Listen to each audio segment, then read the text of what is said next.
Bonjour Lauriane Savoie, Bonjour. merci. Merci de nous recevoir pour la sortie de votre livre Pionnière, Comment les femmes sont devenues pasteurs chez Labor et Fides.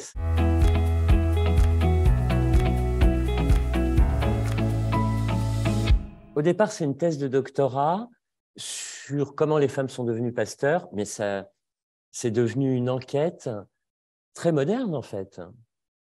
Oui, parce que ça touche à des questions qu'on se pose encore aujourd'hui, des questions sur la place des femmes et des hommes, l'égalité dans la sphère non seulement religieuse, mais professionnelle, familiale, les arguments sur qu'est-ce que c'est qu'être une femme ou être un homme. Donc, c'est des questions qu'on se posait au début du XXe siècle et qu'on se pose encore aujourd'hui. Donc, effectivement, mon enquête, elle fait écho avec beaucoup de questions qui se posent encore aujourd'hui, je pense. Qu'est-ce qui vous a le plus surpris dans votre enquête? Alors, c'est difficile de répondre à cette question.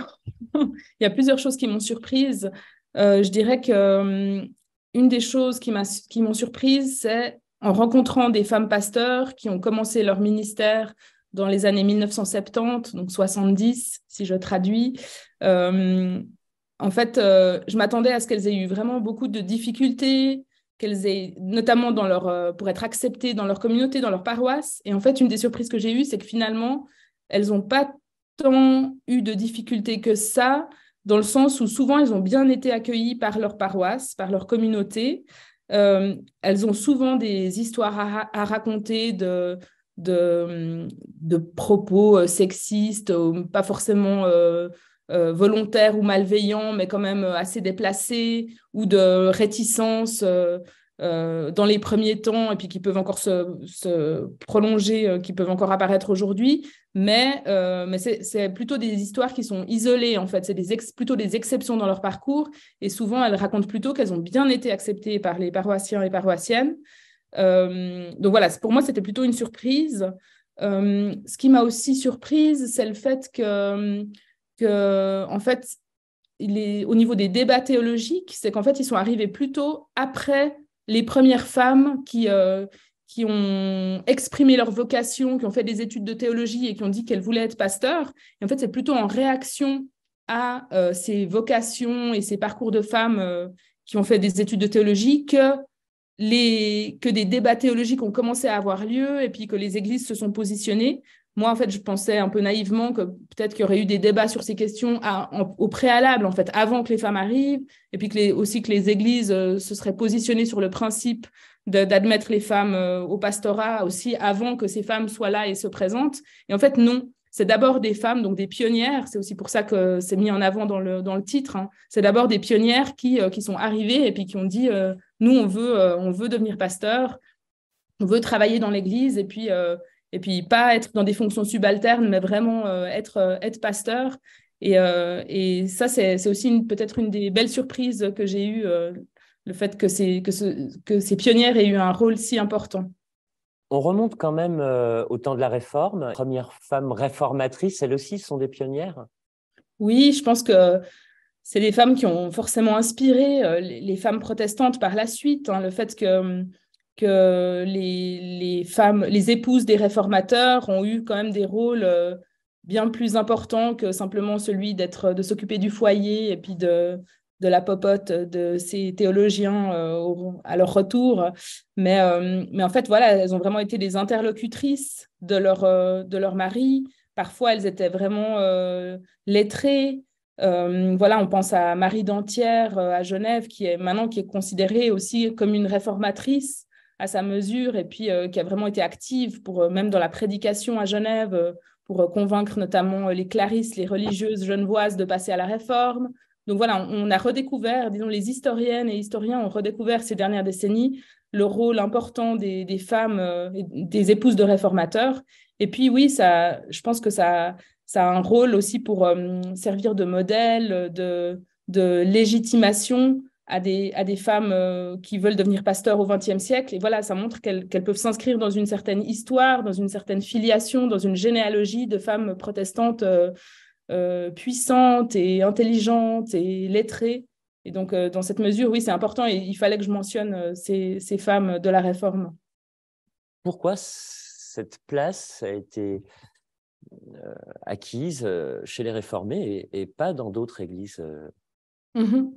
C'est bien sûr une question importante qu'on peut se poser à la lecture de mon livre, parce qu'il y a eu cette évolution spectaculaire en quelques décennies, et puis effectivement, pourquoi il n'y a pas une évolution de même type dans d'autres églises, notamment catholiques et évangéliques, c'est clair.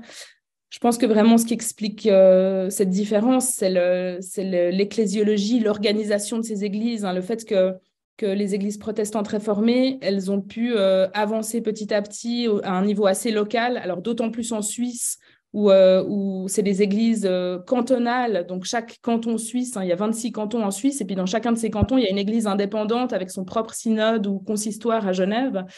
Et en fait, donc ces églises, elles peuvent avancer pas à pas au fur et à mesure des vocations qui se présentent et puis de l'évolution de la société. Donc, ce n'est pas un hasard si les pionnières, les premières femmes qui étudient la théologie, ça arrive dans les années 1920, même déjà 1910, 1920. Et en fait, c'est l'époque où il y a de plus en plus de femmes qui étudient à l'université et les études de théologie prenant place au sein de l'université. Voilà, c'est pas un hasard si ça bouge à ce moment-là. Et puis voilà, ça peut bouger parce que ces églises ont une marge de manœuvre, sont indépendantes et elles peuvent prendre en compte les vocations féminines, l'évolution de la société, le constat que les femmes sont compétentes, ont des vocations. Elles sont capables d'être diplômées en théologie, parce qu'il y avait quand même des doutes encore dans les années 1910-1920. On se disait, ah, mais les femmes, elles ne vont pas être capables d'étudier le grec, l'hébreu, de réussir les examens, ça va être trop pour leurs nerfs. On a des discours comme ça sur les capacités des femmes, mais une fois qu'on se rend compte que oui, en fait, elles sont capables d'étudier la théologie, de réussir leurs études, elles sont capables de prêcher, de prendre la parole publiquement en chair, dès ce moment-là, ça devient un peu plus facile de débattre de ces questions. Donc ça, c'est un élément, disons, l'organisation des églises, le fait qu'il n'y a pas besoin d'avoir un accord au niveau mondial, comme c'est le cas dans l'Église catholique, où là, c'est très difficile parce qu'il y a une organisation qui est très, très hiérarchique, et puis où il faut mettre d'accord le catholicisme du monde entier. Donc, il n'y a pas eu ce problème dans les églises protestantes réformées. Ça a pu bouger plus facilement. Et puis après, un aspect plus théologique qui a quand même son importance, c'est l'importance de l'approche historico-critique des textes bibliques dans les églises protestantes réformées, déjà depuis le 19e, et puis qui est vraiment déjà bien implanté au début du 20e siècle. Et donc, ça fait que les arguments bibliques qu'on oppose aux responsabilités des femmes, à leur accès au pastorat, donc par exemple le fait que Jésus était un homme, qu'il a choisi 12 apôtres, mais aussi les versets des épîtres du Nouveau Testament qui enjoignent les femmes à se taire ou à être soumises à leur mari. Voilà, tous ces versets ou ces points théologiques, en fait, avec l'approche historico-critique, ça devient plus difficile de les brandir comme argument à opposer, parce que voilà, les théologiens, même déjà assez au début du XXe siècle, en tout cas à l'approche du milieu du XXe siècle, les théologiens, notamment les biblistes, disent mais en fait, on ne peut pas utiliser un verset comme ça sorti de son contexte, adressé par un disciple de Paul à une communauté particulière, dans une situation particulière qui n'est plus la nôtre aujourd'hui. Donc voilà, les biblistes disent les femmes, elles ont aujourd'hui une culture théologique qu'elles n'avaient pas au tout début du christianisme. Donc on peut pas opposer des arguments comme ça. C'est trop facile. Et donc, voilà, cette approche historico-critique, elle a vraiment un impact aussi, je pense, sur le fait que ça a été plus difficile d'utiliser des arguments contre la prise de responsabilité des femmes. Et puis, mais ce que je voudrais dire encore par rapport aux églises évangéliques, c'est quand même que ça change passablement. Et en fait, j'aborde pas cette question dans mon livre, mais c'était le cas dans ma recherche de thèse. J'ai un petit peu étudié les églises évangéliques des cantons de Genève et Vaud et rencontré des femmes pasteurs évangéliques. Donc voilà, maintenant, il y en a et il y en a de plus en plus. Et puis, elles s'organisent aussi. On peut penser à l'association et au blog Servir Ensemble, qui est un beau projet qui émane de femmes évangéliques. Et puis, des théologiennes comme Valérie Duval-Poujol, son influence sur la traduction de la Nouvelle Français courant, avec un langage plus épicène. Ça, c'est des très grandes avancées qui viennent aussi du monde évangélique. Et puis, voilà, ça bouge depuis quelques années. C'est plus récent, même s'il y a des pionnières comme Madeleine Blocher-Saillance, voilà, illustre pionnière du côté baptiste français, mais qui était un peu une exception quand même pendant longtemps. Mais depuis quelques années, on voit que ça bouge. Et en tout cas, il y a de plus en plus de femmes pasteurs, mais il y a des grandes différences selon les églises évangéliques, parce que voilà, c'est un monde qui est très divers. Et puis, il y a des églises évangéliques où c'est encore absolument exclu que les femmes aient des responsabilités, notamment pastorales, et puis d'autres où c'est possible et ça se passe bien. Et voilà, donc ça bouge et ça, c'est aussi encourageant et je m'en réjouis beaucoup. Vous employez une expression dans votre livre vers la fin. Vous parlez de l'Église d'aujourd'hui en parlant de l'Église cabane. Vous pouvez en dire un petit peu plus? Oui, c'est en fait quelque chose qui habite ma réflexion depuis toutes ces années de recherche. C'est toujours la conscience de la grande fragilité de nos églises protestantes réformées aujourd'hui. Le fait que voilà qu'il y a de moins en moins de membres actifs dans ces églises, que ce sont des églises vieillissantes. Alors évidemment, il y a des grandes différences entre les communautés et puis il ne faut pas non plus être catastrophiste. Enfin, je ne veux pas entrer non plus dans un discours catastrophiste, mais voilà, il y a un déclin aussi démographique des protestants qui est assez spectaculaire en fait.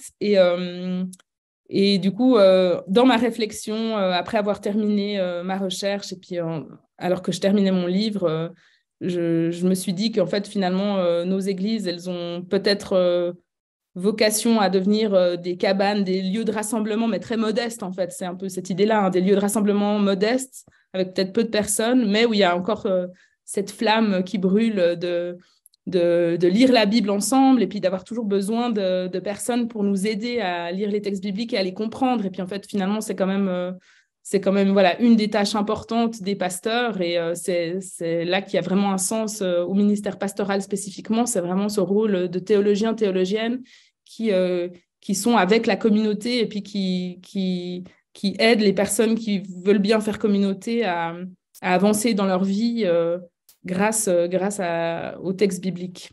Alors, quelle a été votre envie de transmettre à travers ce livre aux personnes des milieux d'église? En fait, ce qui m'a passionnée et puis qui m'a motivée à faire cette recherche et à écrire ce livre, c'est la conscience que, en fait, c'est une histoire qui a pas encore été écrite et puis qui est très méconnue, en fait, cette histoire de l'accès des femmes au ministère pastoral. Et je me suis rendu compte au sein de l'Église protestante de Genève, dans laquelle j'ai grandi, qu'en fait, les gens ne savaient pas depuis quand les femmes pouvaient être pasteurs. En fait, c'est une histoire qui n'est pas connue, même des gens qui sont vraiment engagés dans les églises. Et voilà, je me suis dit, encouragée aussi par des professeurs à l'Université de Genève, je me suis dit, mais voilà, ça vaut la peine de travailler ce sujet. Enfin, Genève, c'est pas n'importe quel endroit pour le protestantisme. Et puis, c'est une histoire qui n'est pas connue des gens de cette église-là, et puis qui est aussi intéressante même pour un public hors église, hein, parce qu'en fait, il y a beaucoup de gens distancés des églises qui savent pas trop, qui savent peut-être vaguement qu'il y a des femmes pasteurs, que ça existe, mais souvent, quand je parle avec des gens hors église, ils pensent que c'est exceptionnel. Et en fait, quand je dis, non, on est à autour de 40% de femmes pasteurs, en fait, souvent, les distancés sont très, très surpris. Donc, moi, je pense que c'est une grande richesse à valoriser, à faire connaître. Donc, c'est une des choses qui m'ont motivée à faire cette recherche et ce livre. Et pour vous, c'est significatif aussi que les présidentes Emmanuelle Seebold ou en Espagne ou en Allemagne, les présidentes d'églises protestantes soient des femmes, ou que les deux principales maisons d'édition protestantes soient aussi dirigées par des femmes. Est-ce qu'enfin on est arrivé à une petite victoire, ou il ne faut pas relâcher le combat féministe? Les deux, bien sûr, chaque responsabilité assumée, chaque responsabilité nouvelle assumée par une femme, c'est quelque part une victoire, parce que c'est un progrès sur le chemin de l'égalité, et ça montre qu'enfin on fait confiance aux femmes et on se rend compte de leurs compétences. Donc voilà, chaque nomination d'une femme à une position importante me réjouit beaucoup. Et en même temps, ça ne veut pas dire que c'est gagné. Il y a encore du chemin à faire. beaucoup de chemin à faire. Et puis, ce que j'écris aussi dans mon livre, c'est le fait que peut-être maintenant c'est plus facile pour les églises de laisser des femmes arriver à leur tête parce que justement les églises sont vraiment en difficulté. Du coup, il y a moins d'hommes qui veulent assumer ces positions, qui sont plutôt exposés, voilà, défendre une institution qui est en déclin, en difficulté, qui traverse des tempêtes médiatiques parfois. Voilà, il y a peut-être moins d'hommes qui veulent le faire et en même temps, il y a plus de femmes compétentes, formées et qui sont prêtes à assumer ces responsabilités. Mais après, voilà, il y a aussi le danger de faire porter le chapeau des difficultés des églises aux femmes qui s'exposent pour les diriger, les représenter. Donc voilà, je pense qu'il faut être vigilant par rapport à ça, à ces dangers de faire, de faire porter le chapeau des difficultés à des femmes. Mais je me réjouis beaucoup pour chaque poste de responsabilité pris par des femmes.